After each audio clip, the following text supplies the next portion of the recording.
I haven't left this cab in 43 days. 43 days of sitting in a space roughly the size of a small bathroom, 217 feet above a construction site that's now a graveyard. The crane operator's chair, Pete's chair, though Pete's been dead since day 2, has molded itself to my ass in ways that would be funny if anything could be funny anymore.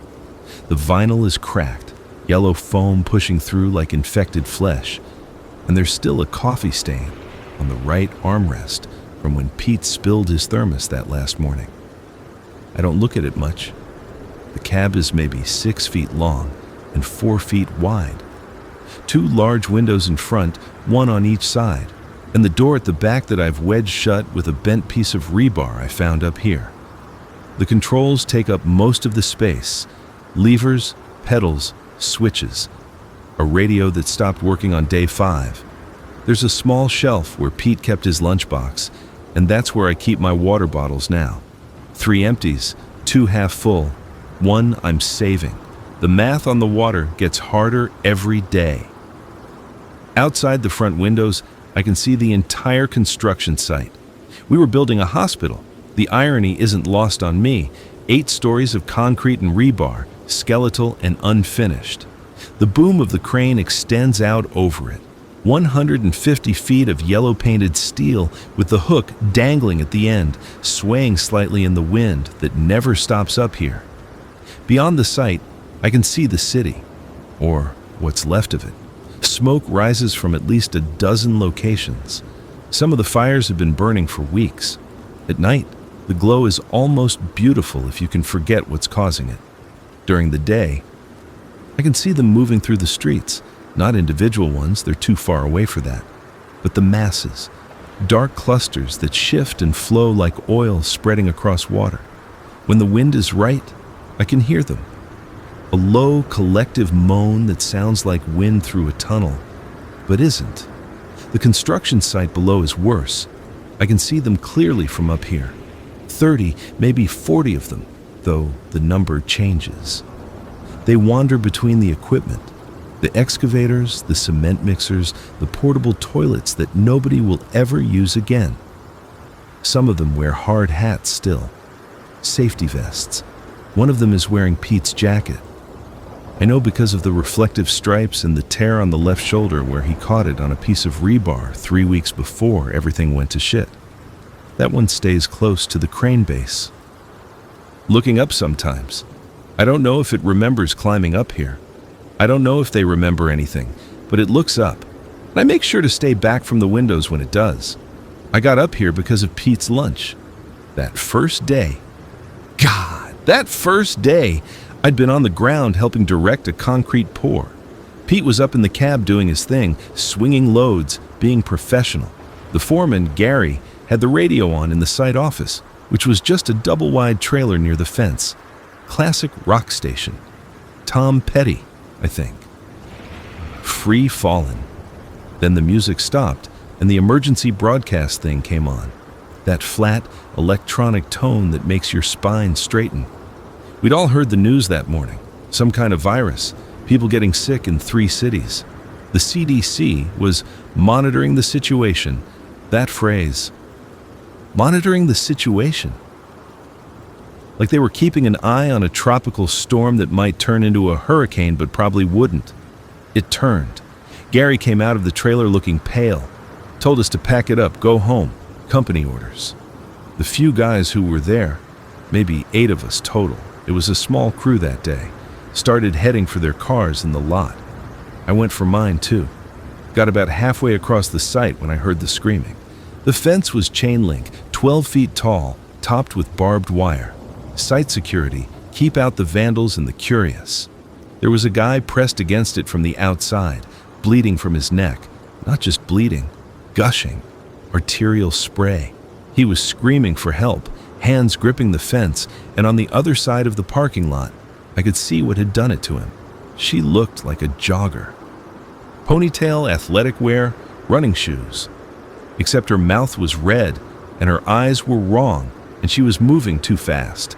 Not running, hunting. She hit the fence guy from behind again, and he stopped screaming. Just stopped. Went down. That's when Gary started shooting. I didn't know Gary had a gun. Later, I'd learned that a lot of people had guns I didn't know about. He had a pistol, pulled it from somewhere, and he fired through the fence at the jogger woman. Missed, fired again, hit her in the chest. She stumbled but didn't go down. He fired 3 more times, and one of them must have hit her head because she dropped. But the noise, the gunshots brought more of them. From the street, from between buildings, from places I couldn't see. They came fast, some running, some limping, some crawling, all of them making that sound, that wet, hungry moan. Someone, I think it was Martinez, yelled for everyone to get inside the trailer. Bad idea. The trailer had thin walls and one door, but panic makes you stupid, and half the crew ran for it. I ran the other way, toward the crane. The base of a tower crane is a massive thing.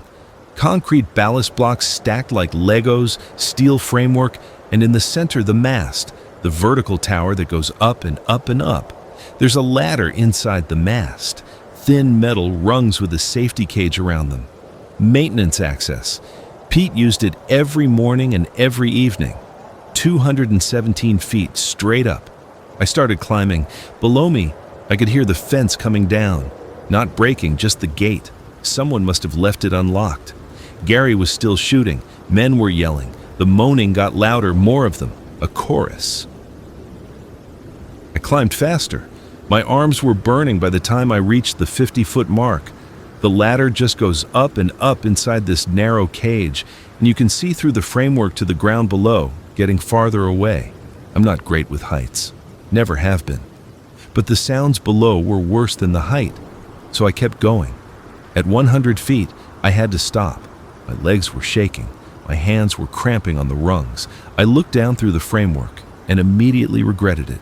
The ground was a long way down. The crew members who'd run for the trailer were pouring back out.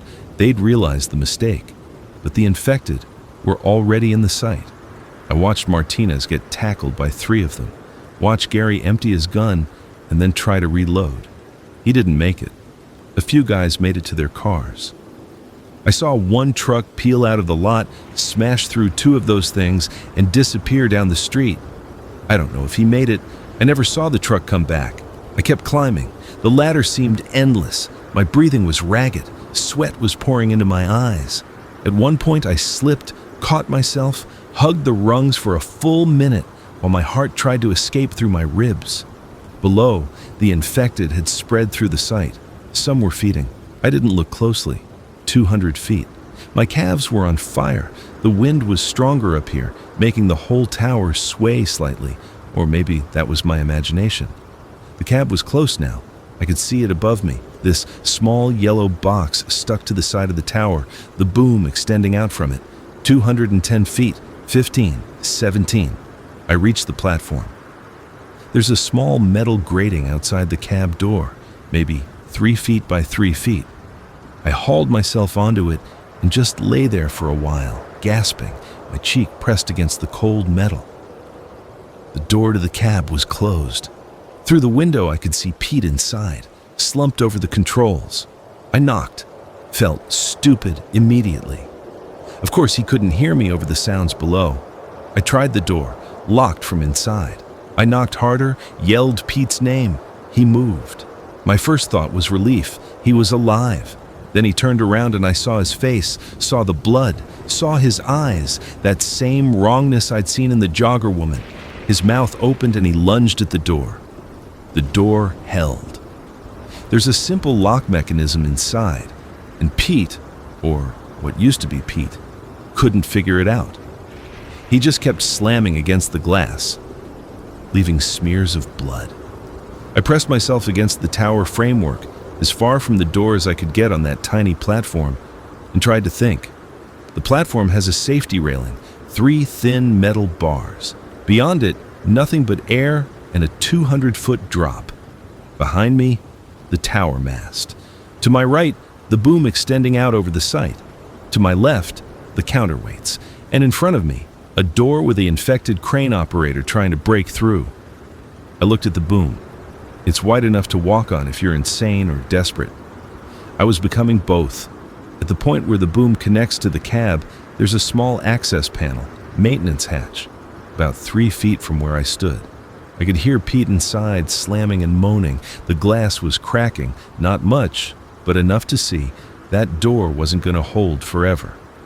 I stepped onto the boom. Don't think about the height. Don't look down. The steel was about 2 feet wide, textured for grip.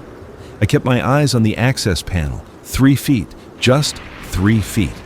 I reached out, grabbed the handle, pulled. It opened. The space inside was tiny. A crawl space that ran along the interior of the boom for maintenance access to the cables and pulleys. Maybe 2 feet tall, dark, full of grease and cables. I squeezed inside and pulled the hatch closed behind me just as I heard the cab door window shatter. In the darkness of that maintenance crawl, I listened to Pete, infected Pete, stumble out onto the platform. Heard him moving around, heard him moan. The boom swayed slightly under his weight. I held my breath. He couldn't find me.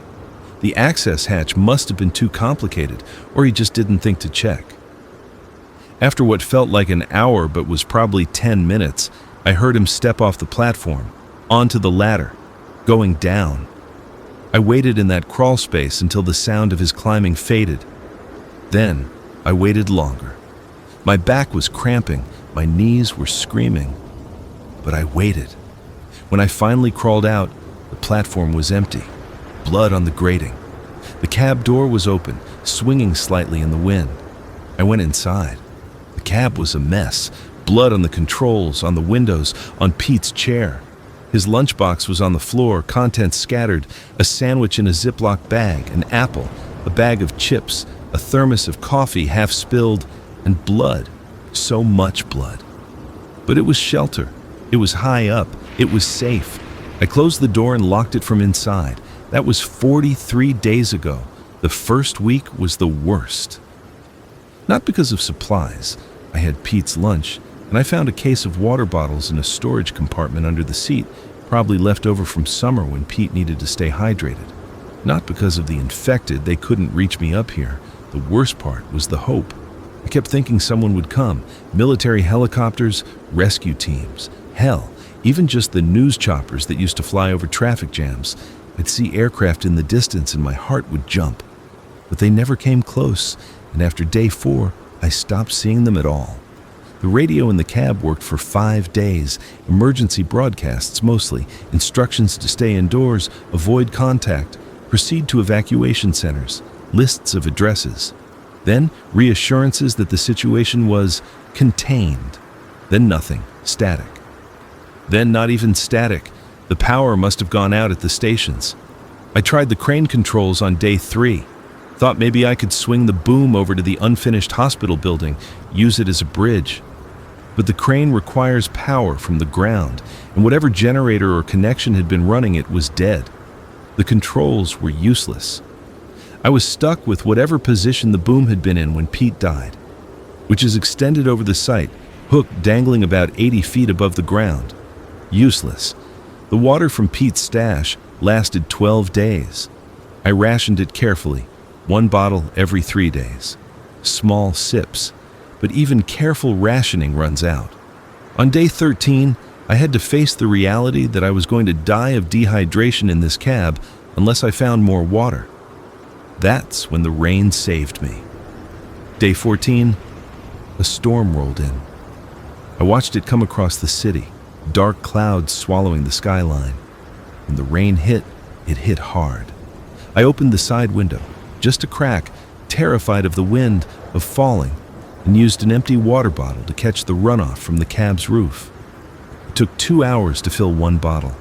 The rain was cold, and the wind was vicious, and my arm was numb by the time I pulled it back inside. But I had water. I've been collecting rainwater ever since. It doesn't rain often enough. Some days I'm so thirsty I can barely think. But when it does rain, I collect every drop I can. Food is harder. Pete's lunch lasted 5 days. I stretched it. The sandwich went first. It was going to spoil anyway. I ate it slowly, small bites, made it last 2 days. The apple I sectioned with the small pocket knife I found clipped to Pete's belt. He was still wearing it when he turned. but I found it later on the platform where he must have dropped it. The chips I rationed, 10 chips a day. They were stale by day 3, but I didn't care. When Pete's food ran out, I had nothing. For 3 days, I ate nothing. Drank rainwater, tried not to think about food, got weak, got dizzy. On day 8, I started looking around the cab more carefully. Found a pack of gum in the storage compartment, 5 sticks. I made them last 5 days, 1 stick per day, chewing it until it was tasteless, and then chewing it more because at least it was something in my mouth. Day 16, I found the candy bar. It had fallen behind the control panel wedged between some cables, Snickers, fun size. I don't think I'd ever been so happy to see anything in my life. I ate half of it immediately, couldn't help myself. Saved the other half for the next day. Best 2 meals I've had up here. Since then, nothing. I've searched every inch of this cab 100 times. There's nothing else. No hidden snacks, no emergency rations, just metal and glass and controls that don't work. I'm starving. Not movie starving, real starving. The kind where your body starts eating itself. I can feel my ribs now through my shirt. My jeans are loose. I've had to tighten my belt twice and I'm running out of holes. My hands shake. My vision gets spotty sometimes. And the hunger is always there. A living thing in my gut, gnawing. But I'm still alive. The infected below haven't left. Some days there are more of them. Some days fewer. They wander. Fight each other sometimes. I've watched them tear into each other over nothing, no food or territory, just violence. Most of the time they just mill around, waiting. 3 of them stay near the crane base constantly. The one in Pete's jacket. Another in a business suit, though the suit is barely recognizable now. And a woman in scrubs, nurse or doctor, I guess. They look up sometimes. I don't know what they see. I stay back from the windows during the day, watching from the shadows. At night, I can sit closer to the glass. They don't seem to see as well in the dark, or maybe they just don't look up as much. I watch the city burn, count the fires, make up stories about the people who might have lit them, survivors fighting back, or maybe just accident, gas leaks, electrical fires. Does it matter? I talk to myself now, full conversations. It started around day 20. I'd catch myself narrating what I was doing. Okay, now I'm going to check the water bottles. This one's half full. Good, save that one. Then it progressed to asking myself questions. Should I open the window now? It might rain later, but it's cold. Are you cold? Yeah, I'm cold. Now I have arguments with myself. Full debates about whether to try climbing down. No. Whether anyone is coming. Probably not. Whether it's worth holding on. The jury's still out. I named the 3 infected at the crane base. Pete's jacket is Pete too. The business suit is corporate. The nurse is Mercy. Seemed funny at the time.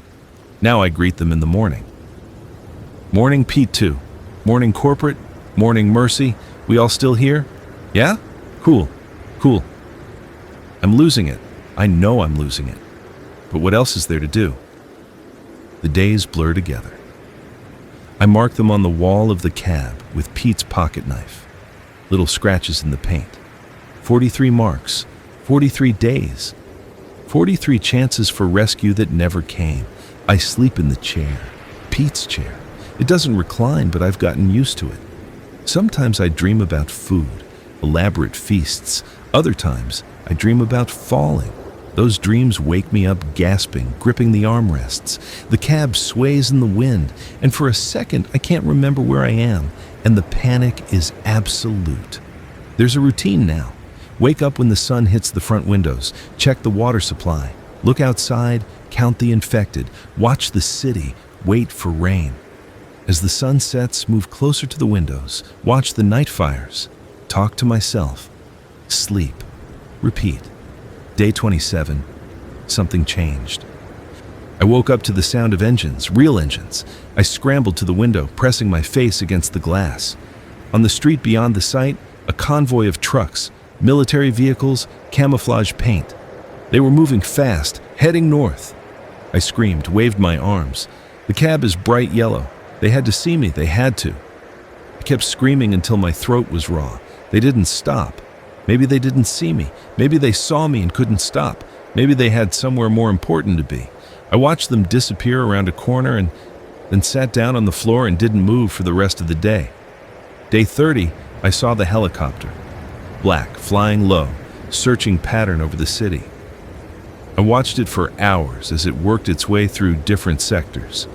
When it got close to the construction site, I opened the window and waved my arms. Used Pete's jacket, bright orange safety vest attached to it. Waved it like a flag. The helicopter turned toward me. My heart was hammering. This was it. Rescue. 40 days of hell, but rescue was here. The helicopter came closer. I could see the pilot now. They were definitely looking at me. Then they turned away, just like that. Turned and flew off toward the west. I screamed after them, but of course they couldn't hear. The sound of the rotors faded, and I was alone again. That night, I cried for the first time since this started. Just sat in the chair and sobbed. Maybe they're only rescuing certain areas. Maybe they're at capacity. Maybe they thought I was already infected. Maybe. Day 35, I started thinking seriously about climbing down. Not to escape, there's nowhere to escape to, and I'd never make it through the infected at the base. But there's a storage container on the site. Big metal box, probably full of tools and equipment. Maybe food, water, something. It's about 50 feet from the crane base. I spent hours working out the logistics. I could tie together the safety cables from inside the boom's maintenance crawl. Make a rope. Lower myself down. The infected are slow during the day sometimes, sluggish in the heat. I could be fast. Get to the container, grab supplies, get back up. I even started making the rope. Pulled cables from the crawl space, braided them together. Got about 20 feet done before I realized how insane it was. Even if I got down, even if I made it to the container, even if there was food inside, even if I got back to the base of the crane, I'd still have to climb 217 feet with infected chasing me. And I was weak. Starving. Could barely climb the 3 feet to check the cables without getting dizzy. I stopped making the rope. Day 38, I thought I saw another person. On the roof of a building 3 blocks away, just standing there. Couldn't tell if they were alive or infected. They didn't move for hours. Watched them until the sun set, and I couldn't see anymore. In the morning, they were gone. Was it real? I don't know. My mind plays tricks now. Sometimes I see movement that isn't there, hear voices in the wind. Once I was sure I heard my mom calling my name. Not even close to where I grew up. Mom's probably dead. But I heard her voice clear as day. Day 40, the smell got bad. There are bodies in the site. Some of them are from that first day, my coworkers. Others wandered in later and died from injuries or just collapsed. They're rotting. In the heat, the smell rises. It comes through the small gaps in the cab, around the door, through the open window when I need to collect rain, sweet and thick and wrong. The smell of death. I've gotten used to it. That's maybe the worst part. I've gotten used to it. Day 42, I saw smoke in the distance. Not fire smoke, white smoke. Like a signal. It rose straight up for about an hour and then stopped. I watched the spot for the rest of the day, but nothing else happened. Someone trying to signal for help? Someone who found rescue? I'll never know. And now it's day 43. I'm sitting in Pete's chair. The sun is setting. I have half a bottle of water left. No food for 27 days. My body is eating itself. I can feel it. I'm weak, tired, cold even though it's not that cold. The city is dark except for the fires. There are fewer fires now than there were last week. Running out of things to burn, I guess. Or maybe fewer people alive to start them. Below, Pete 2 and Corporate and Mercy wander around the base of the crane, going through their routine, whatever drives them, whatever instinct or virus or curse that keeps them moving. They don't rest, don't sleep, just exist in their hungry, broken way. I wonder what it's like to be them, No thoughts, no fear, no hunger that goes unfed. Or maybe hunger is all they have. Maybe it's better. Maybe consciousness is the real curse. The stars are coming out. I can see them through the front window. Strange how clear they are now. No light pollution. The city that never slept is sleeping permanently, and the stars have come back. I used to know constellations. My dad taught me when I was a kid. He'd go camping and he'd point them out. Orion, Big Dipper, Cassiopeia. Can't remember most of them now. Just bright points in the dark. There's a bottle of antifreeze in the storage compartment. I found it weeks ago. Bright blue liquid. Poisonous. I've thought about it. Quick way out. Quicker than starving. But every time I pick it up, I put it back down. Not yet. Not yet. Maybe tomorrow there will be rain. Maybe tomorrow someone will come. Maybe tomorrow I'll work up the courage to try climbing down, supplies or no supplies. Maybe tomorrow. Probably not. The wind picks up and the cab sways gently on its perch. 217 feet up. Too high to jump, too weak to climb down, too stubborn to give up completely. I lean back in Pete's chair. Watch the stars. Listen to the moaning from below, that constant background hum of the infected city. And I wait for day 44. Morning comes with clouds, heavy, gray, pregnant with rain. I watch them build from the east, rolling in like a slow-motion avalanche. My throat is so dry it hurts to swallow. The half bottle of water sits on the shelf. I allow myself 2 sips, small ones. They barely wet my tongue.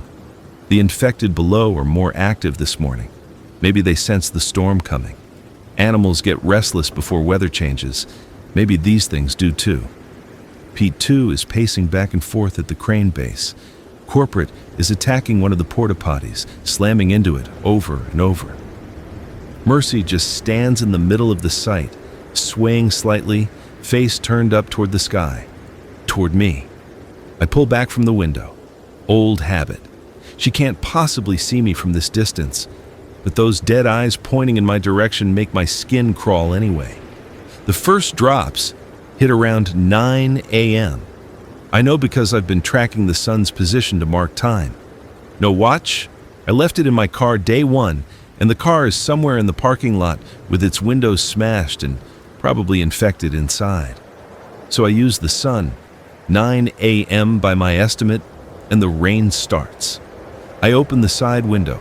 The smell from below rushes in, stronger with the moisture. And I have to breathe through my mouth to keep from gagging, but I need the water. I position 2 bottles on the narrow window ledge, angled to catch the runoff from the roof. The rain picks up. Good. The sound of it drumming on the metal cab is almost peaceful, white noise. For a few minutes I can pretend I'm somewhere else, camping, in a trailer during a storm, safe and warm with food in my belly and nowhere to be. Then my stomach cramps and the fantasy dies. The cramps are getting worse. Started about a week ago. Sharp pains that double me over. Starvation does that. Your intestines start to shut down. Your body cannibalizes everything it can. Muscle? Fat. Eventually organs. I'm probably in the muscle phase now. Maybe transitioning to worse. I read once that you can survive 3 weeks without food. It's been almost 4. But that rule assumes you started healthy, well-fed. I was never overweight. Average build. Now I'm skeletal. So maybe I'm on borrowed time. Or maybe the human body is tougher than we think. The bottles fill slowly. I watch the water level rise millimeter by millimeter. It's hypnotic. The rain is cold, and some of it sprays through the window onto my face. I let it lick the drops from my lips. Every bit counts. An hour later, both bottles are full. I pull them inside and close the window.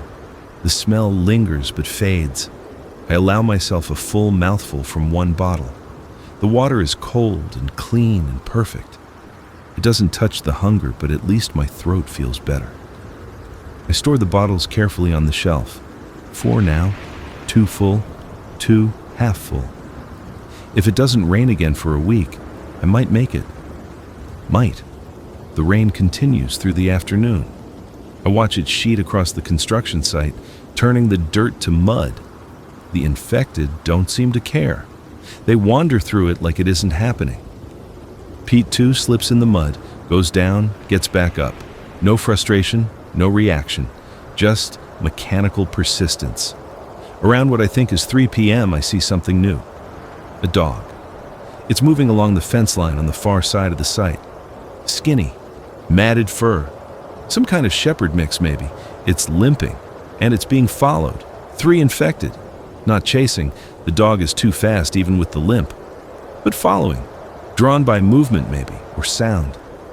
The dog barks once, and I can hear it faintly over the rain, high and scared. The dog finds a gap in the fence, squeezes through. The infected try to follow, but they're too big. They claw at the fence. The dog runs into the site, disappearing behind a concrete mixer. I lose sight of it. Watch the area where it vanished. Come on, dog, keep moving, don't stop. Minutes pass. The infected at the fence are losing interest, starting to wander. Then I see the dog again. It's heading toward the crane base. No. Wrong direction. Pete too sees it, turns, that horrible jerking motion they do when something catches their attention. Corporate turns too. Mercy is already facing that way. The dog is fast, but exhausted. It's heading for the storage container I'd thought about raiding. Maybe it smells food inside. Or maybe it's just looking for shelter. It doesn't see the 3 infected until it's too late. Pete too lunges, the dog dodges, runs the other way, right into Corporate. I watch Corporate grab it, watch the dog twist and bite. Corporate doesn't even react to the bite, just holds on. Mercy joins in. I turn away from the window. I can hear it. The barking turns to yelping, then to screaming. Dogs can scream. I learned that today. The sound goes on for longer than it should. Then it stops. When I look back, the dog is on the ground. Mercy is feeding. Pete too and Corporate are fighting over the remains. There's a lot of blood. Too much for something that small. I sit back in the chair and close my eyes. The hunger in my stomach feels like it's trying to claw its way out. I think about the dog, about protein, fresh meat. And I hate myself for thinking it. That night, the rain stops. The clouds clear and the stars come out. The infected have finished with the dog. They're back to wandering. Pete too has blood on his jacket now. The orange safety stripes are dark with it. I mark day 44 on the wall. The scratches are getting harder to make. My hands shake too much, but I finish it. 44 lines. 44 days in this yellow metal coffin. Sleep doesn't come easy. When it does, I dream about the dog. Except in the dream, I'm the dog, running, being chased, the moment of being caught. I wake up gasping, drenched in sweat that I can't afford to lose. The cab is dark, silent except for the wind. I sit in the chair and wait for dawn. Day 45 breaks clear and cold. The temperature has been dropping. Autumn settling in for real. I'm wearing everything I have. Jeans, t-shirt, flannel, and Pete's jacket that I finally retrieved from the platform a week ago. It still has his name tag, Pete Morrison. Under the name tag, someone had written Sky King in marker. Crane operator humor. I wonder if Pete had family. Probably. Most people do. Wife, maybe. Kids. They don't know what happened to him. They don't know he climbed down that ladder infected and wandering, that he probably died down there somewhere in the early chaos. Or maybe he's still walking around. Pete 3, Pete 4, Pete Infinity. The cold makes the hunger worse. Body trying to generate heat. Burning calories I don't have. I'm shivering constantly now, even wrapped in the jacket, even curled up in the chair I can't get warm. I force myself to stand. Movement generates heat. I pace the tiny cab, 6 feet from door to front window, 4 feet side to side. I do laps. 30 laps is about a minute. I do 100 laps. Stop to rest. My legs are trembling. Do another 100. The sun is fully up now. I check the view. Something's different. It takes me a moment to process what I'm seeing. The street beyond the construction site, the main road that runs north-south, there's activity. Not infected. Vehicles. I press against the window, squint. 3 trucks, big ones, military green. They're moving slowly, carefully. One of them has something mounted on top. A gun? I can't tell from this distance. They're heading south, away from me. I grab Pete's jacket. No, I'm wearing it. I grab the orange safety vest from the back of the chair. Wrench open the window. The cold air floods in, but I don't care. I lean out as far as I dare and wave the vest. They're too far. They can't possibly see me, but I wave anyway. Scream. My voice is hoarse and weak. The trucks keep moving. They reach an intersection, turn east, disappear behind buildings. Gone. I pull myself back inside, close the window, sit down hard. My chest is heaving. The exertion cost me. Black spots dance in my vision. I put my head between my knees and wait for them to clear. Military trucks moving with purpose. That means someone's still organized out there, still fighting, still... What? Clearing areas? Searching for survivors? Evacuating? Why didn't they come here? Maybe they did already. Maybe they came while I was sleeping or delirious. Maybe they marked this site as clear or too dangerous or not worth it. Maybe they're not looking for survivors at all anymore. Maybe they're just trying to survive themselves. The questions circle like vultures, no answers. There never are. I spend the rest of the morning watching the road. The trucks don't come back. Nothing comes. Just the infected doing their slow-motion dance of decay below. Around noon, I hear a new sound. Gunfire. Distant. Maybe a mile away. Automatic weapons. The sound echoes off buildings, making it hard to pinpoint. It goes on for 5 minutes, 10, then stops, then starts again, then stops for good. Someone fighting, someone losing, winning, dying. I'll never know. The afternoon drags. I'm so tired. Not sleepy tired, exhausted tired. Everything hurts tired. Moving takes effort, thinking takes effort, but I can't sleep. Too cold, too hungry, too wired on adrenaline from seeing those trucks. I try to calculate distances. The truck was maybe half a mile away when I saw it, moving at maybe 20 miles per hour, heading south. If they maintained that speed and direction, they'd be somewhere. Math is hard. Numbers slip away from my brain like water through fingers. I give up calculating. Look at my water supply instead. 3.5 bottles. Enough for maybe 5 days if I'm careful. After that, need rain, or I need to get down, or I need to die. The third option seems increasingly likely. Day 45 becomes day 46, becomes day 47. The days blur. I mark the wall, drink water in tiny sips, shiver, pace, watch. On day 48, I find a dead bird. It's on the platform outside. Must have flown into the cab overnight and broken its neck on the glass. Small brown thing. Sparrow maybe. I stare at it for a long time. Protein. The thought is automatic. Raw. Animal. My stomach clenches with want. I've never eaten a raw bird. Don't know if it's safe. Probably not. Diseases? Parasites? But I'm starving and it's meat and it's here. I pick it up with shaking hands. It's still warm. Recently dead. The head lolls at a wrong angle, but the body is intact. I could cook it. There's a lighter in Pete's jacket pocket. I found it weeks ago. But cook it with what? There's nothing flammable in the cab. The controls are metal and plastic. The chair is vinyl over foam. I could burn the chair, but the smoke would be toxic, and anyway, I needed to sleep. Raw then. I close my eyes, bite into the breast, feathers in my mouth. I spit them out, bite again, hit meat. It's tough, stringy, tastes like copper and wrong. I chew anyway. Swallow. The meat sits in my stomach like a stone.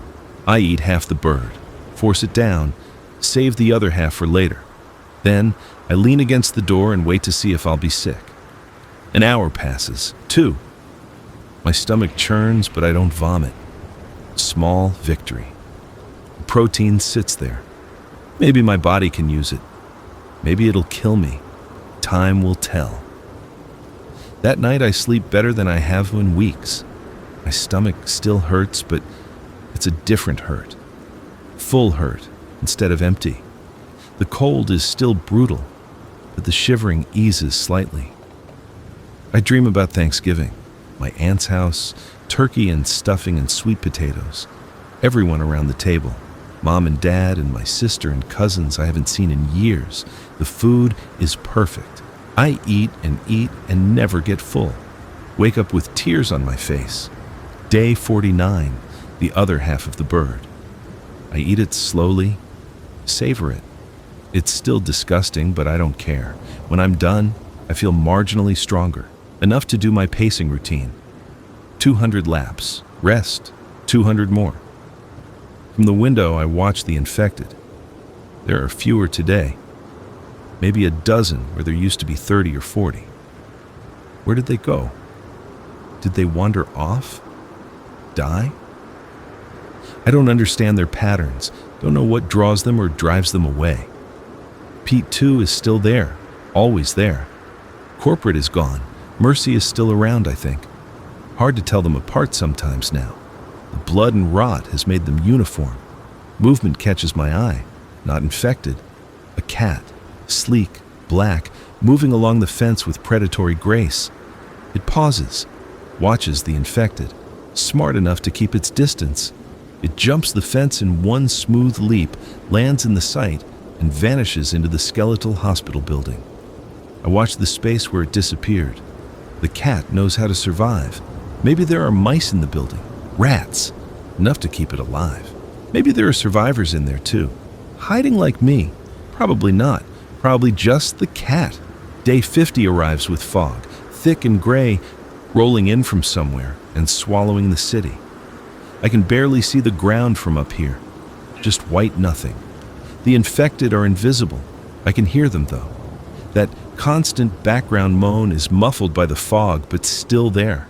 The fog makes everything worse. The cold is damp, penetrating. I huddle in Pete's chair and try to preserve warmth. My teeth chatter. Can't stop them. The shivering is violent now. Whole body convulsions. Hypothermia maybe, or just starvation. Hard to tell the difference. I drift. Not quite asleep, not quite awake. Thoughts fragment. I'm in the cab. I'm at home. I'm climbing the ladder again. Pete is alive. Pete is dead. The dog is barking. My mom is calling my name. When I surface back to reality, the fog has thinned. Afternoon light filters through. I've lost time. Hours, maybe. The water bottles are where I left them. 3 1/4 now. I had a sip. Can't remember when. Focus. I need to focus. I stand up. Immediate head rush. Grab the chair to steady myself. Wait for the spots to clear. They mostly do. I'm okay. Still alive. Still here. The pocket knife. Where's the pocket knife? I find it on the floor. Must have dropped it. I pick it up. Carved day 50 into the wall. The knife slips twice. My hands won't cooperate. But I finish it. 50 marks. 50 days, 7 weeks plus 1 day. That seems significant. Like a milestone. Like I've accomplished something. Survived 7 weeks in a crane cab. World record, probably. Not that anyone's keeping track. I laugh. It sounds wrong, brittle, crazy. Congratulations, I say out loud. My voice is raspy, unfamiliar. You win the prize for most pathetic survivor. Your prize is another day of starving. Enjoy. Talking to myself again. That's fine. Normal. Perfectly reasonable behavior for someone trapped in a metal box 200 feet up with no food and diminishing water and 0 chance of rescue. I look out the window. The fog is almost gone. The city beyond is the same. Burning in places, dead in others. The infected wander. The sun sets. The pattern continues. Another night, another day tomorrow, and another. Until there aren't any more. I settle into the chair, pull the jacket tight, close my eyes, and wait for day 51. I wake to screaming. Not the infected, human screaming. Real, living, terrified human screaming. I scramble to the window. Dawn is just breaking. Gray light. Below, in the construction site, 2 people are running. 2 people. Living people. A man and a woman. Young, maybe 20s. The man is limping badly. The woman is supporting him. They're coming from the south entrance, running toward the unfinished hospital building. Behind them, at least 20 infected. Running, infected. The fast ones. "Here!" I scream. Pound on the window. "Up here!" They can't hear me. Too far. Too much noise from the infected. They reach the hospital building and disappear inside through a gap in the ground floor walls. The infected follow, pour in after them like water. I press against the glass, searching for any sign.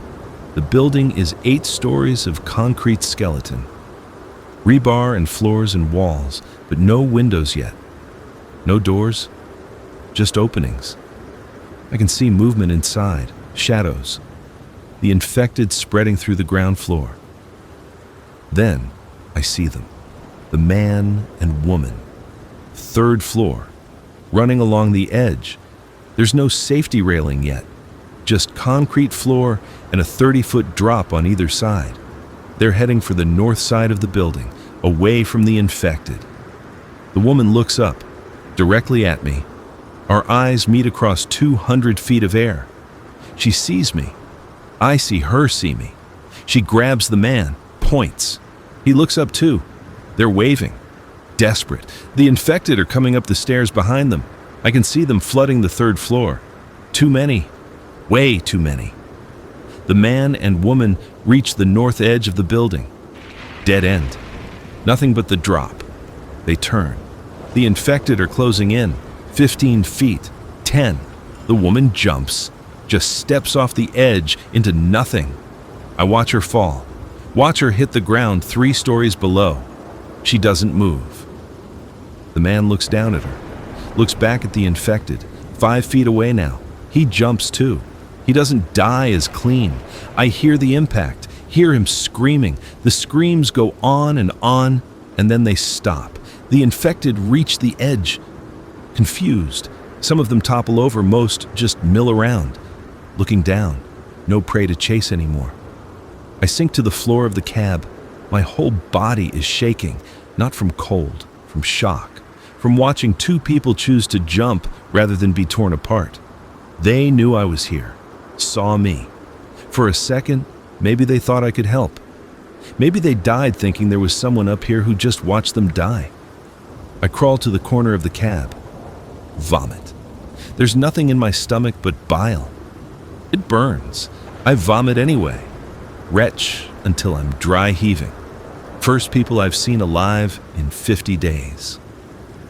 Watch them for maybe 3 minutes. Watch them die. The sun comes up. I don't move from the floor. Can't. Don't want to.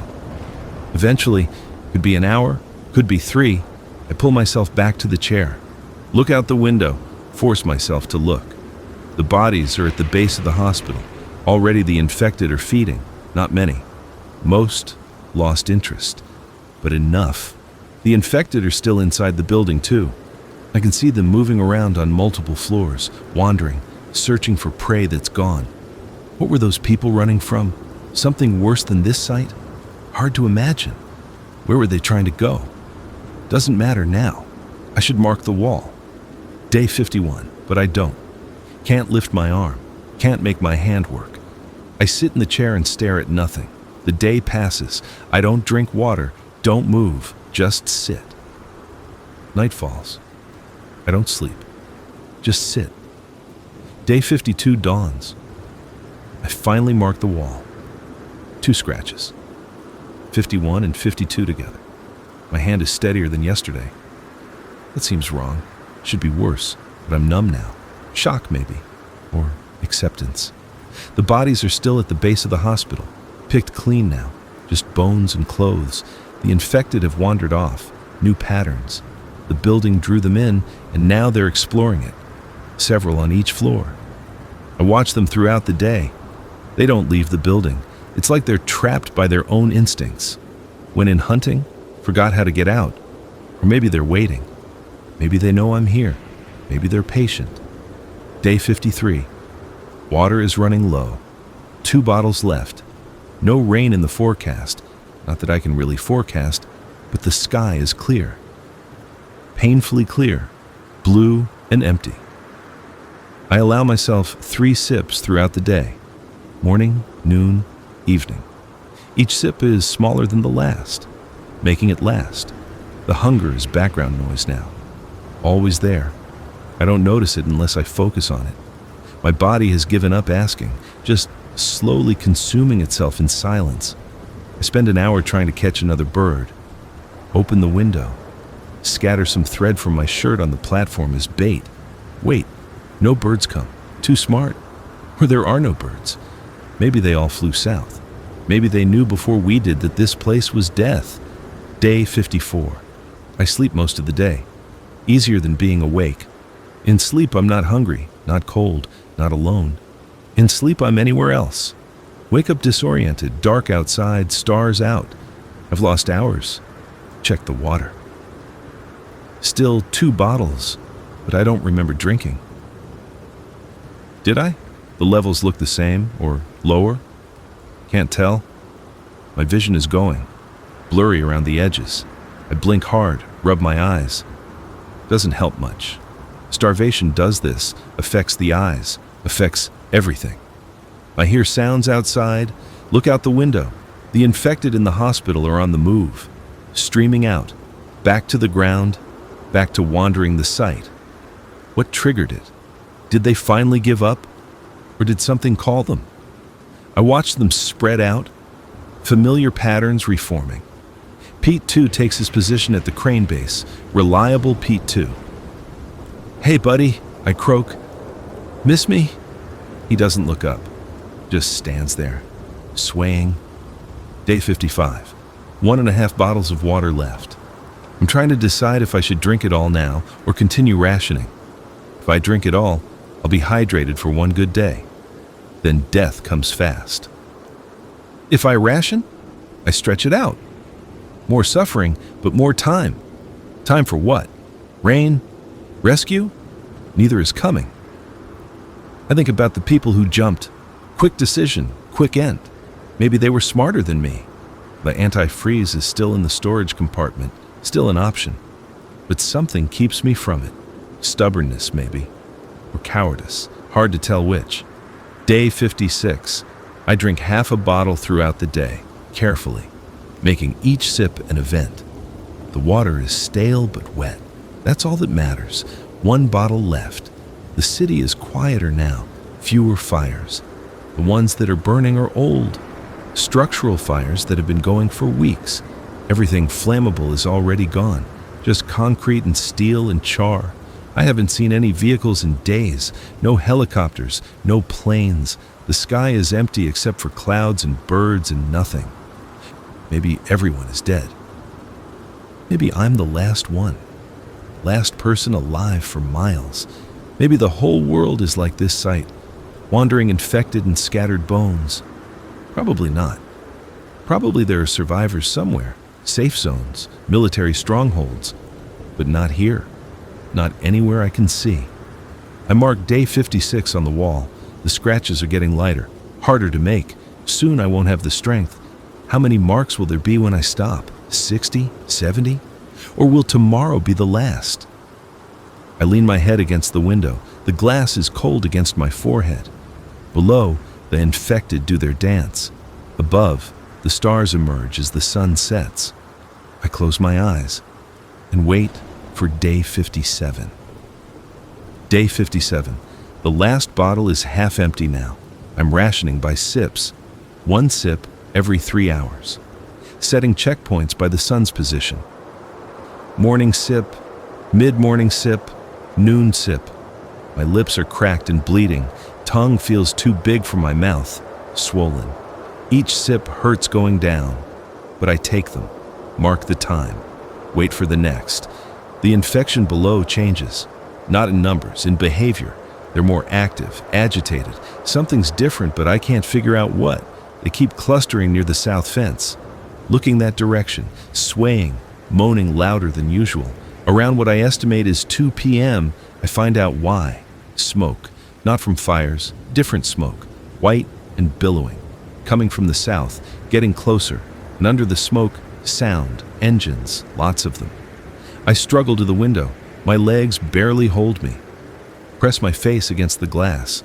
The smoke is maybe half a mile away, moving north, toward the site. Vehicles emerge from the smoke, big ones, armored. Military. But not American military. The markings are wrong. I can't read them from here, but they're not ours. They're moving in formation, taking the main road. The infected are flowing toward them like iron filings to a magnet. Hundreds of infected, thousands maybe, pouring out of buildings, surging south. The vehicles don't slow down, don't stop. I see flashes from the lead vehicle, gunfire, the infected in the front of the mass drop. The vehicles keep moving, crushing the bodies, pushing through. They're not here for rescue, they're just passing through. Clearing a route, I grab the orange vest, throw open the window. The cold air hits me, but I ignore it.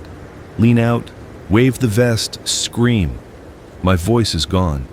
Comes out as a rasp, barely audible to me, let alone them. I scream anyway. Wave the vest. Put everything I have into it. The convoy is level with the construction site now, maybe 300 feet away, so close. The infected from the site are running toward them. Pete too is running, all of them, drawn by the noise and movement. One of the vehicles, a truck with mounted guns, turns slightly. The guns open up, staccato thunder, the infected drop in waves. There are too many. They swarm the truck, climb on it. The guns keep firing, bodies explode, parts flying, but they keep coming. The truck accelerates, throws off the infected clinging to it, rejoins the convoy. They push through.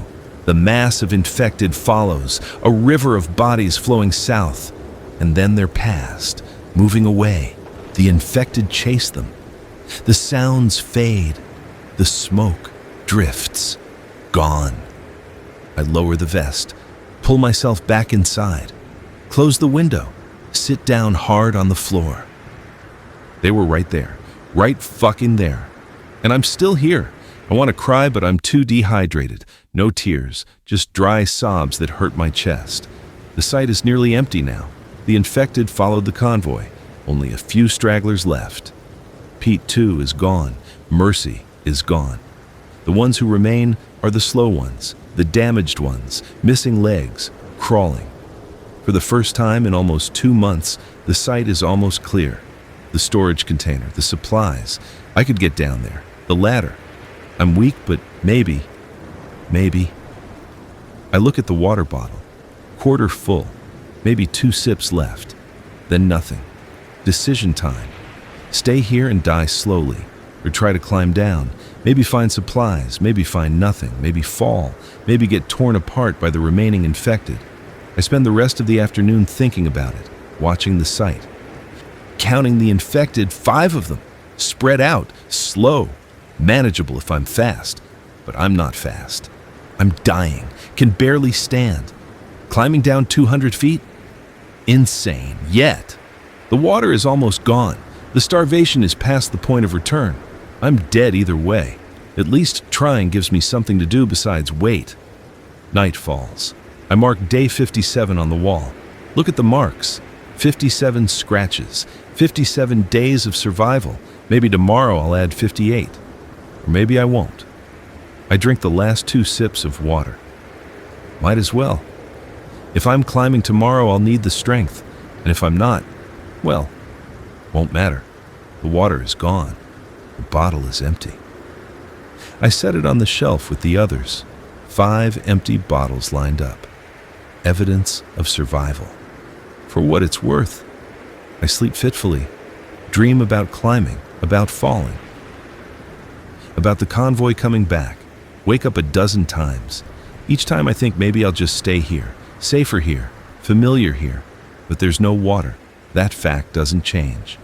Dawn comes gray and cold. Day 58. I stand up. My legs shake but hold. I put on Pete's jacket. Check the pocket knife. Still there. That's it. No other supplies. Nothing to take. I open the door to the platform. The metal grating is wet with dew. I step out carefully. The air is frigid. My breath comes in clouds. The ladder waits, disappearing down into the framework of the tower, 217 feet to the ground. I look down. Big mistake. The distance is terrifying. The infected below are small, distant. The ground seems impossible to reach. Don't look down. Look at the next rung. Just the next rung. I grip the top of the ladder. My hands are weak, shaking. I step onto the first rung, then the second. The ladder sways slightly, or I'm swaying. Hard to tell. Third rung, fourth, fifth. I'm climbing down. The world narrows to rungs. Hand, foot, foot. Repeat. Don't think, don't look down, just climb. 20 feet, 30. My arms are burning, muscles screaming. I stop. Wrap my arms through the rungs. Rest. Below, one of the infected has noticed. It's looking up, starting to move toward the crane base. Slow, dragging one leg. Keep moving. 40 feet, 50. The ground is closer, but still so far. My hands are cramping. I have to stop every 10 feet now. Can't help it. Arms give out, 70 feet, halfway. The infected at the base is directly below me now, reaching up, moaning. 3 others are heading this way, slow but coming. I'm not going to make it. Not fast enough. They'll be waiting at the bottom. But I keep climbing. What else is there? 90 feet. My vision is blacking out. I hug the ladder, wait for it to clear. Doesn't really clear. Just gets less dark. Good enough. 100 feet. The infected are at the base, all 5 of them, looking up, reaching. The moaning is loud now, echoing up the tower. 120, 140. My hands slip. I catch myself, heart hammering. I was close, too close. 160. Arms are gone, running on nothing. Autopilot, hand, foot, 180. So close. The infected are right there, 20 feet below, 15. I look down. Mistake. The face is looking up, ruined and hungry. Pete, too, is back. Must have returned from chasing the convoy. He's directly below me, looking up with empty eyes. 10 feet, 5. I reach the bottom of the ladder. The platform here is small. The infected are on the other side of the framework. Reaching through, grabbing. I'm just out of reach. The storage container is 50 feet away. Might as well be 50 miles. Between me and it, open ground, and 5 infected. I climb around the framework, put steel between me and them. They follow, clumsy, slow. I move to the opposite side. They follow again. We circle the base. They can't figure out how to get to me. Not smart enough, but I can't get away either. The moment I run for the container, they'll follow. They're slow, but I'm slower. Weak. One good run is all I have. Maybe. I watch them. They watch me. Stalemate. Then one of them loses interest, wanders off. Then another. Pete, too, stays. One other. 2 infected between me and the container. Odds improving. I wait, shivering, conserving energy. The sun climbs, gets warmer. The infected don't leave. Pete, too, sways, patient, forever patient. Around noon, the second one wanders off. Just Pete, too, now. 1 infected, 50 feet. A storage container that might have supplies, might have nothing. I take a breath, position myself, get ready to run. Pete, 2 moans, sways, doesn't move otherwise, now or never. I run. My legs are jelly. I stumble, catch myself, keep running. 20 feet. Pete. 2 turns, starts toward me, faster than I expected. 30 feet, 40. Pete, 2 is closing, 10 feet behind me, 5. I reach the container. The door has a simple latch. I grab it, pull, stuck, pull harder. Pete, 2 is right behind me. I can smell him. Rot. And worse. The latch gives. The door swings open. I fall inside. Roll. Pete, 2 lunges through the door. I kick it. The door hits him, slows him, doesn't stop him. I scramble backward. My hand finds something, metal, heavy, a wrench. I swing it, connect with Pete, 2's head. He staggers. I swing again. He goes down, not dead. They don't die easy, but down, twitching. I crawl away, breathing hard. My heart feels like it's going to explode. The container is dark, full of shapes. I can't see well, eyes adjusting. But there's stuff here, equipment, supplies, and in the corner, cases, plastic cases. I crawl toward them, hands shaking. Open the first one, water, bottles of water, 20, 30 bottles. I grab one, twist the cap, drink. It's warm and plastic tasting, and the most beautiful thing I've ever experienced. I drink half the bottle, force myself to stop. Can't drink too fast. Will make me sick. Behind me, Pete too is getting up. I grab another bottle, back away toward the door. He's on his feet, coming toward me. Slow. I slip out the door. He follows. I circle around the container. He follows. Same game as the crane base, but now I have water, have supplies. The container is shelter, better than being 200 feet up. Closer to the ground, closer to everything. Pete too rounds the corner. I'm ready this time. The wrench, one good swing. Catches him in the temple. He goes down hard, doesn't get up. I check. He's still moving, twitching, but not getting up. I go back inside the container, close the door. There's a latch inside too. I secure it. Dark, small, but safe, and full of supplies. I open another case, find energy bars, protein bars. I eat one slowly. My stomach cramps, but I keep it down. Wait, eat another. There are tools, rope, tarps, first aid kit, flashlight with batteries that still work. The beam cuts through the darkness. In the back, a sleeping bag. I unroll it, climb inside. For the first time in 58 days, I'm lying down. Actually lying down, not cramped in a chair. The luxury is overwhelming. I close my eyes. Still alive. Against all odds, still alive. Day 58. And maybe, just maybe, day 59 tomorrow. The container becomes my new world, 8 feet by 20, dark except for the flashlight. But it has everything the crane cab didn't: water, food, space to lie down. I spend the first 3 days just recovering, drinking water carefully, eating small amounts. My body needs time to adjust. Too much too fast will kill me as surely as nothing. The infected outside are a problem. Pete too stays near the door. I can hear him. Others come and go, but they can't get in. The container is steel, solid, safe. On day 61, I risk opening the door. Just a crack. Check the situation. Pete too is there, 5 feet away. I close the door fast. He pounds on it. The sound echoes in the container, but the door holds. Day 62, I start planning. I can't stay in here forever. Eventually, I'll run out of food. The water will last longer, but not infinite. I need to think bigger. Hospital building, 8 stories, unfinished but struck to solid. If I can get inside, clear it, I'd have height advantage again. Multiple floors, more space, windows to watch from.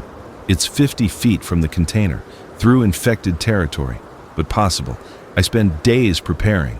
The tools in the container include materials I can use: rebar, rope, a nail gun with compressed air cartridge, probably dead but worth checking, plastic sheeting, tape. I fashion weapons: a spear from rebar and tape, a club from a heavy wrench. Not much, but better than nothing. Day 68, I'm stronger. The food and water have helped. I'm not healthy, far from it, but I can move, can think clearly, can plan. I spend hours watching through a crack in the door, learning the infected patterns. There are maybe 15 in the site now. More have wandered back after the convoy passed, but they spread out, wander. Predictable routes. There's a window, literally a window. Early morning. The infected are less active. Most cluster near the south fence. The path to the hospital has maybe 2 infected, if I'm fast. Day 70. I decide to try. I pack a makeshift bag from tarp and rope. 2 water bottles, 4 protein bars, the knife, the flashlight, the spear, the club, everything I can carry without being weighed down. Dawn comes clear and cold. I watch. Wait for the pattern. The infected shifts south. The path clears. Now. I open the door. Step out.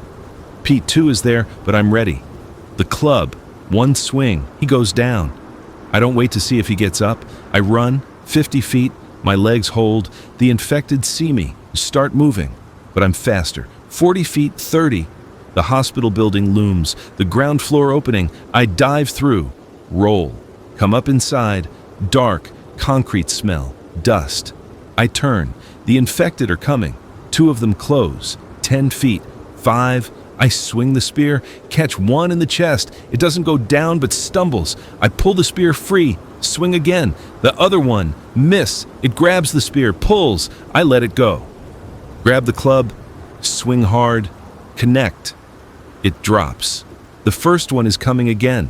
Spear stuck in its chest, not stopping it. I swing the club, hit its knee.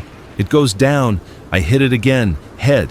Stops moving, more coming through the opening. 3, 4. I run for the stairs, concrete steps. Going up. The infected follow. Slow on stairs. I'm faster. 2nd floor, I don't stop. 3rd floor. This is where the man and woman were. I can see the edge where they jumped. The blood is still there. Faded, but there. 4th floor. 5th. The infected are far behind. I can hear them, but can't see them. 6th floor. I stop. Check the space. It's empty. Concrete floor, rebar, open walls, multiple rooms, multiple exits.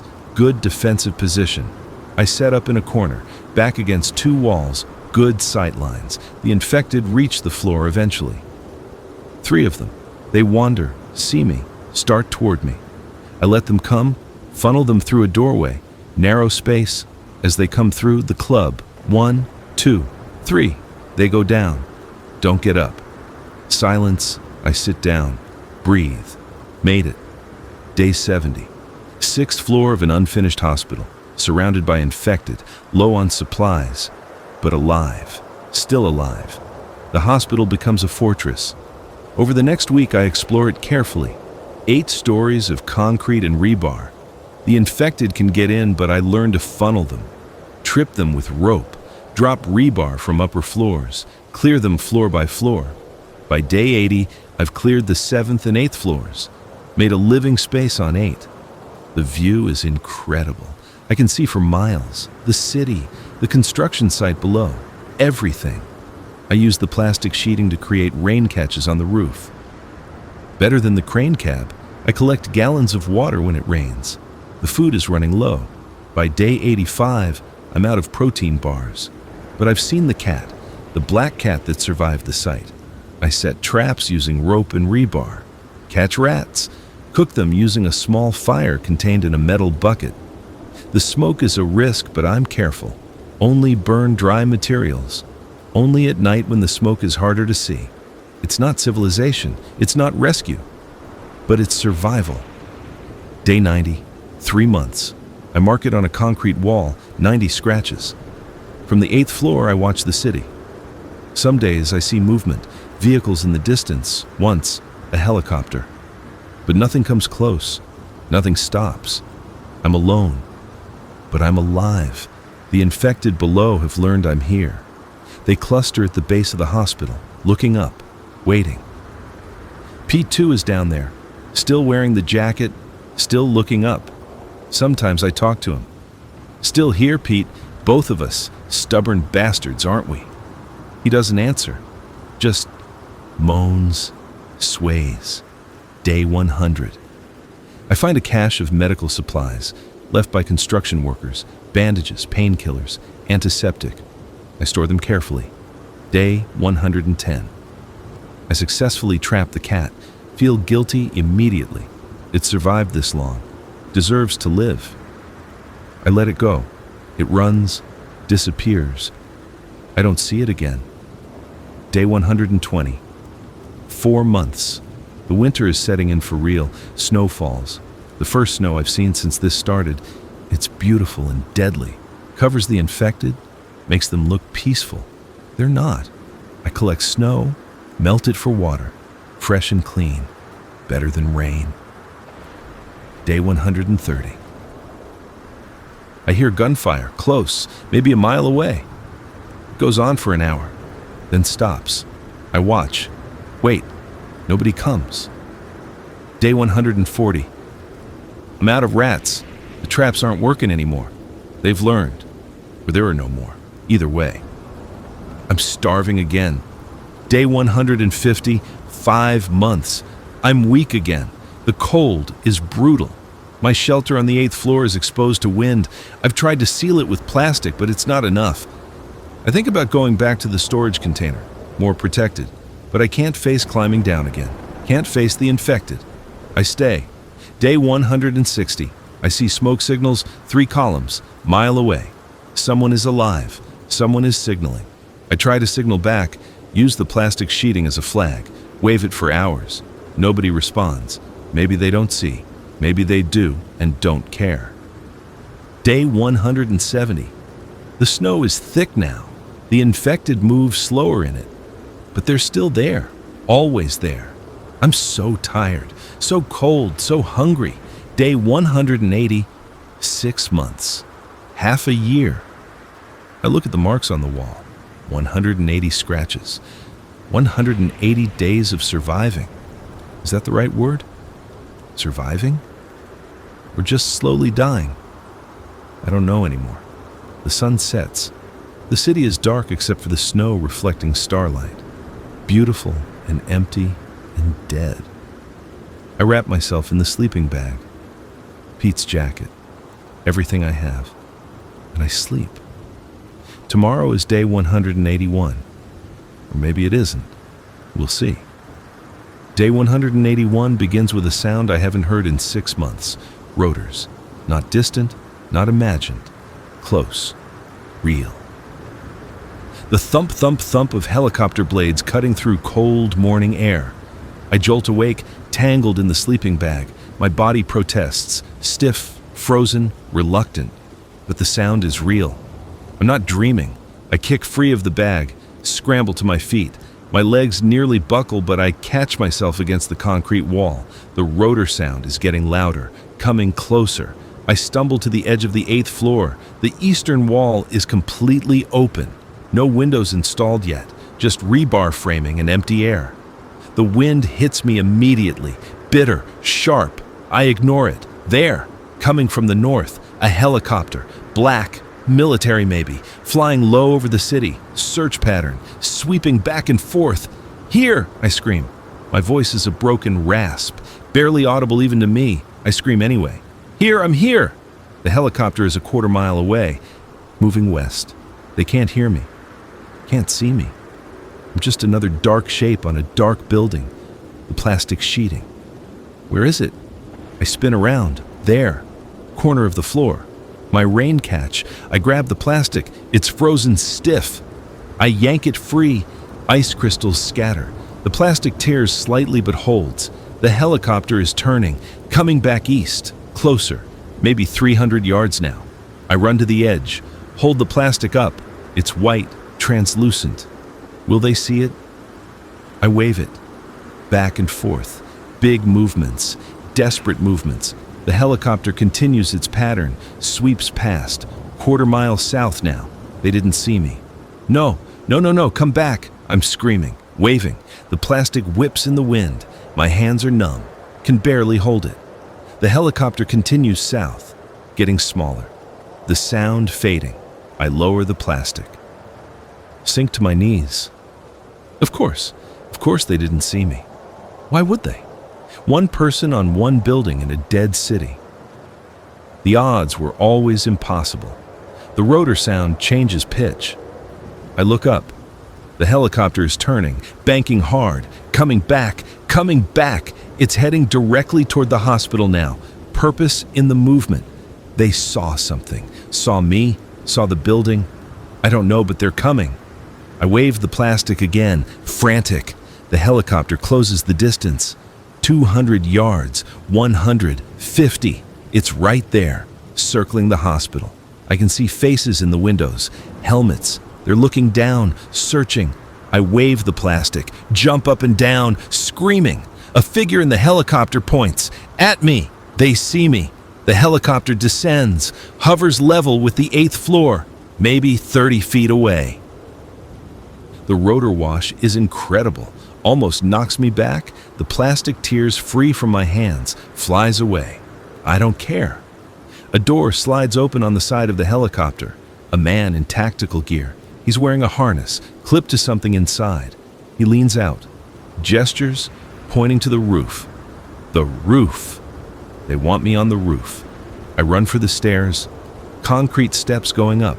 One more floor. My legs are barely working. 6 months of malnutrition. But I force them. Climb. The rotor sound is everywhere, echoing through the building. I reach the roof access, push through. The roof is flat, covered in snow. The helicopter is rising, positioning itself above the building. A rope drops, thick, with a harness on the end. It swings in the rotor wash. I run for it, slip in the snow, get up, keep running. I reach the rope, grab the harness. It's complicated, straps and clips, and I don't know how it works. My hands are shaking, can't make them work right. The helicopter descends slightly. The man in tactical gear is gesturing, showing me. Loop it around under the arms. Clip here. I follow his gestures. Get one arm through, then the other. The clip. Where's the clip? There. I snap it closed. Is it right? Has to be right. I give a thumbs up. The universal signal. The man nods. Gives a signal to someone inside the helicopter. The rope goes taut. I'm lifted off the roof. Feet leave the snow-covered concrete. The building drops away. The infected below are visible now. Dozens of them, clustered at the base, looking up. Pete too is there, still wearing the orange jacket, still looking. Goodbye, Pete, I whisper. The helicopter rises. The hospital shrinks. The construction site. The crane. My prison for 58 days, all of it getting smaller. The city spreads out below, vast, ruined, beautiful in the morning light. Hands grab me, pull me into the helicopter. I collapse on the metal floor. Someone is removing the harness, wrapping me in a thermal blanket. Warm, so warm. A woman's face appears above me, short, dark hair, kind eyes. She's saying something, but I can't hear over the rotors. She puts a bottle to my lips. Water?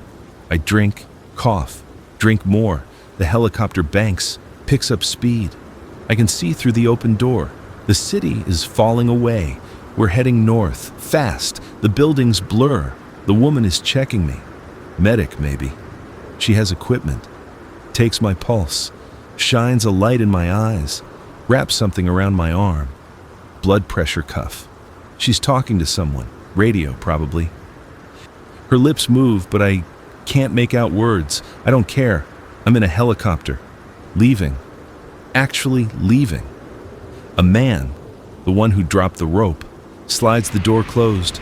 The rotor sound dulls, becomes bearable. He sits across from me, gives me a tired smile. How long? He shouts over the remaining noise. What? My voice barely works. How long were you up there? I have to think. Count. 6 months, 181 days. His eyes widen. He looks at the medic. She heard. Looks shocked. Impressed, maybe.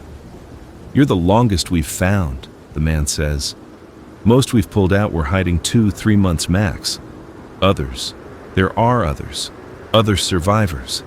The thought is overwhelming. Where? I can't finish the sentence. Where are we going? Where is safe? Where is there anything left? Fort Richards, the medic says. She's finished her examination, tucking equipment away. Military installation 200 miles north. We've got a safe zone there. Food, water, medical, real beds. Real beds. The words sound like fantasy. How many? I ask. Survivors? At Fort Richards? About 1,500, the man says. More at other installations. Fort Carson has 3,000. We're getting organized, getting people out. Slow process, but we're trying. 1,500 people, 3,000 at another base. That's thousands, thousands of survivors. The world isn't empty, isn't dead. I start crying. Can't help it. The tears come hot and fast. 6 months of holding everything in, 6 months of being alone. It pours out. The medic puts a hand on my shoulder. Doesn't say anything, just sits with me. Lets me cry. The helicopter flies on. Below, the infected city disappears behind us. Ahead, I can see forests, green, living. The snow is thinner here, patches of brown earth showing through. After a while, my tears stop. I'm empty, wrung out, but lighter somehow, the weight of isolation lifting. There, the man says, points forward. I look. In the distance, a compound, walls, buildings, vehicles moving, smoke from chimneys, people, tiny figures walking between structures. Fort Richards, the helicopter descends. I can see more details now. Guard towers, fences topped with wire, organized rows of buildings, gardens, actual gardens with turned earth ready for planting, a landing pad with painted markings. We touch down gently. The rotors wind down. The man slides the door open. Cold air rushes in, but it's different. Cleaner. Smells like pine instead of death. "Can you walk?" the medic asks. "I think so." She helps me stand. My legs are shaky, but they hold. The man helps from the other side. Together they guide me to the door, help me down onto the landing pad. Solid ground, real ground, not a crane cab, not a concrete floor 8 stories up. Ground. People are approaching, more medics, someone with a stretcher, but I wave it away. "I can walk," I say. "I want to walk." They let me. The medics on either side supporting me. We cross the landing pad, head toward a large building, Red Cross painted on the side. Medical facility. Other people are out, watching, survivors like me. They look better than I do. Cleaner, healthier. But I can see it in their eyes. The same haunted look. The same relief at being here. Safe. A few of them nod at me as I pass. Silent acknowledgement. We all survived. We all made it. The medical building is warm, heated. The shock of it almost makes me stumble. Actual heat. Not just bundled clothing and desperate shivering, real warmth. They guide me to a room, small, clean, a bed with actual sheets, a chair, a small table. There's a window with a view of the compound. "Doctor will be in shortly," the medic says. "We'll get you checked out properly, get some food in you. Slowly though. Your body needs time to adjust." "I know," I say. "Been rationing. I know how it works." She smiles. "You did good. 6 months alone. That's incredible." She leaves. I'm alone in the room, but not really alone. I can hear voices in the hallway, footsteps, life. I sit on the edge of the bed. The mattress is soft, real. I run my hand over the sheets, clean, white, no blood, no dirt. A knock on the door. It opens, a doctor enters, older man, gray hair, tired eyes but kind. "I'm Dr. Patterson," he says. "Let's take a look at you." The examination is thorough. He checks everything, listens to my heart, my lungs, looks in my eyes, ears, throat, takes blood. The whole time he's making notes, asking questions. How long was I without food? How much water did I have? Any injuries, infections? When did I last eat? I answer everything. Tell him about the crane, the hospital, the rats, the bird. He listens, doesn't judge, just nods and makes notes. "You're malnourished," he says finally. "Severely. But you already knew that. Some minor frostbite on your toes, nothing permanent, dehydration, vitamin deficiencies. But overall," he pauses, looks at me. "You're alive. And given what you've been through, that's remarkable." "What happens now?" I ask.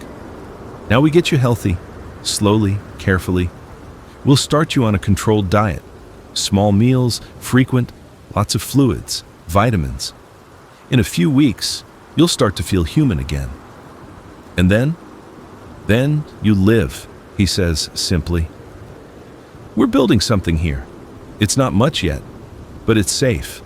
We have farms starting, water purification, power from generators. We're making it work. The infected? Still out there, millions of them. But they're deteriorating, slowly. Winter helps, cold slows them down, and we're learning how to fight them, how to clear areas. It's a long process, but we're making progress. He finishes his examination, prescribes medications, leaves me with instructions to rest. A different medic arrives with food. Not much, broth, crackers, applesauce. But it's hot, and it's real, and it's mine. I eat slowly, savor every spoonful. My stomach cramps, but I keep it down. When I finish, I set the tray aside and lie back on the bed. The ceiling is white, clean. No scratches marking days, no blood, just white paint and fluorescent lights. I close my eyes. For the first time in 181 days, I sleep in a real bed, safe, warm, fed, and I dream of nothing, just blessed, peaceful, quiet, nothing. 3 weeks later, I'm standing in the mess hall. It's a large building converted from what used to be a warehouse. Long tables, benches, a serving line, the smell of cooking food. I've gained back some weight, not much but some. The medics have me on a strict diet plan, gradually increasing calories. My body is responding, slowly, getting stronger. I'm in line with a tray. Real food, scrambled eggs, toast, fruit, coffee. The abundance is still shocking. First time in the mess? A voice asks behind me. I turn. A woman, maybe 40. Short blonde hair, scar across her cheek. Yeah, I say. They've been bringing meals to medical. Said I could come here today. You're the crane guy, she says. Not a question. Word travels fast in a community of 1,500. Everyone knows everyone's story. Guilty, I say. I'm Sarah. I was in a subway tunnel for 4 months. Thought that was hell until I heard your story. We move through the line together. Fill our trays, find a table. Others join us. A man named Marcus who survived in a pharmacy. A teenager named Emma who hid in her school. An elderly couple, the Johnsons, who barricaded themselves in their apartment. Everyone has a story. Everyone survived something impossible. We eat together, talk, share. It's not therapy. There's actual therapy available, counselors who came with the military personnel. But it helps, knowing others understand. After breakfast, I walk the compound. It's grown since I arrived. New buildings going up, a section of wall being expanded, people working, building, living. I pass the gardens, rows of turned earth. Some early vegetables already planted, greens mostly, things that grow fast. A woman is working there. She waves. I wave back. The guard tower at the north wall. I climb up, need to see, need height. 6 months in high places left their mark. The view from the tower is clear. Forest stretches to the horizon. No city, no infected, just trees and sky. A guard is up here, young guy, rifle slung over his shoulder. Nice view, I say. Yeah, he agrees. Peaceful, you get used to it. Ever see any infected? Sometimes, singles, pairs. We take care of them. Haven't seen a horde in weeks, though. They're thinning out. I look out at the forest. Somewhere out there, the infected are wandering, dying slowly. The world is healing. Slowly, but healing. You thinking about staying? The guard asks. Here?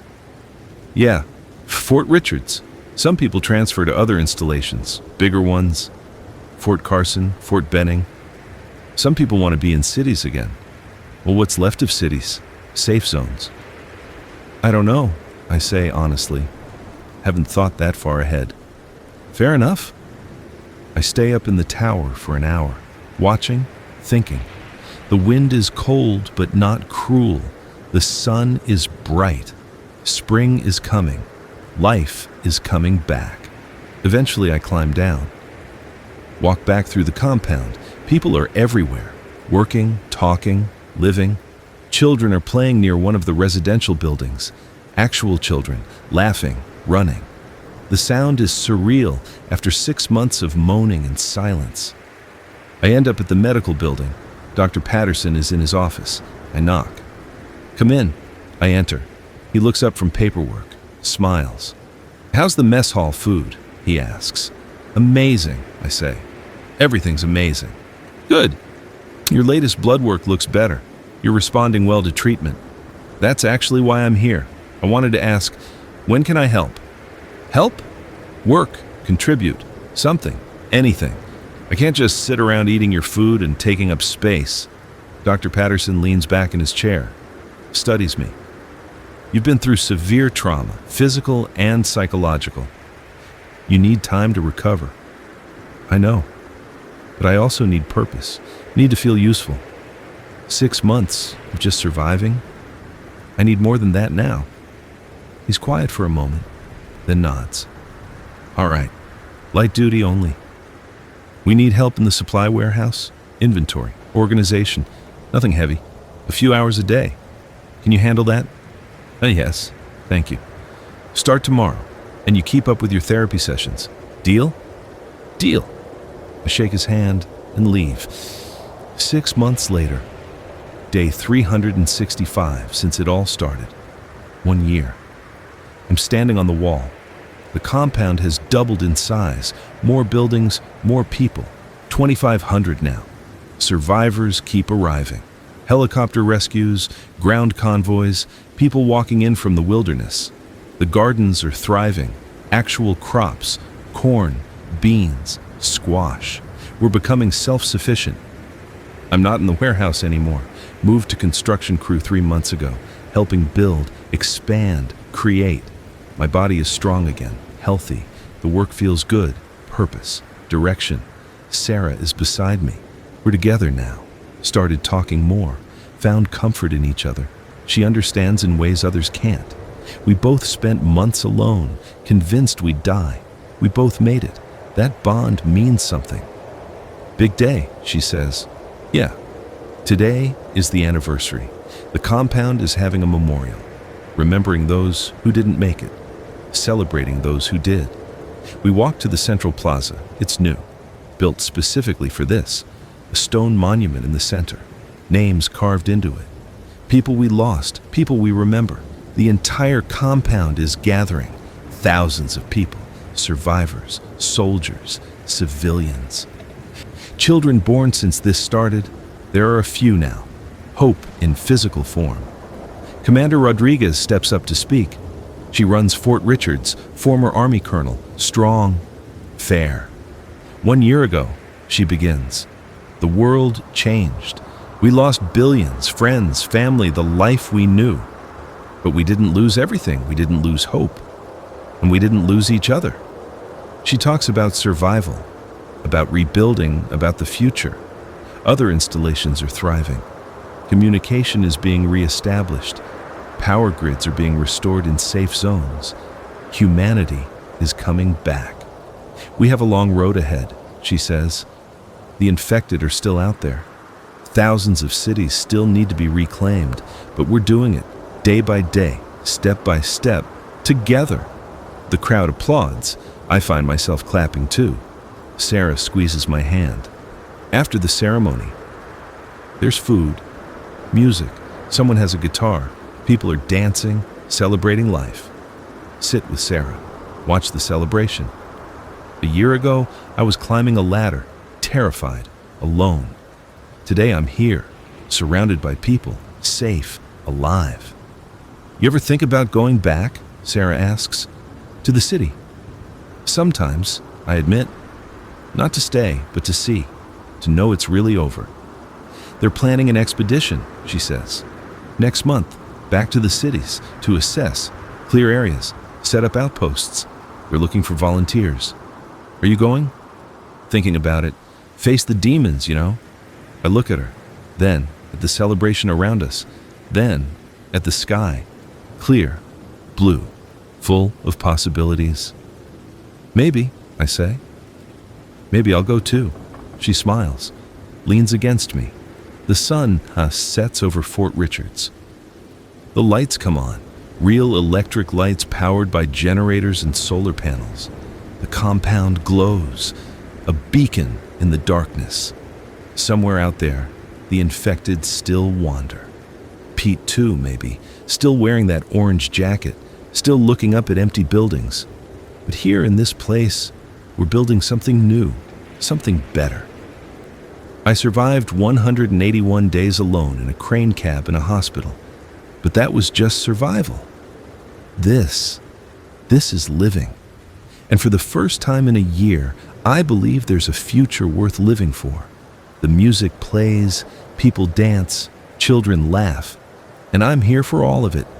Finally, truly home.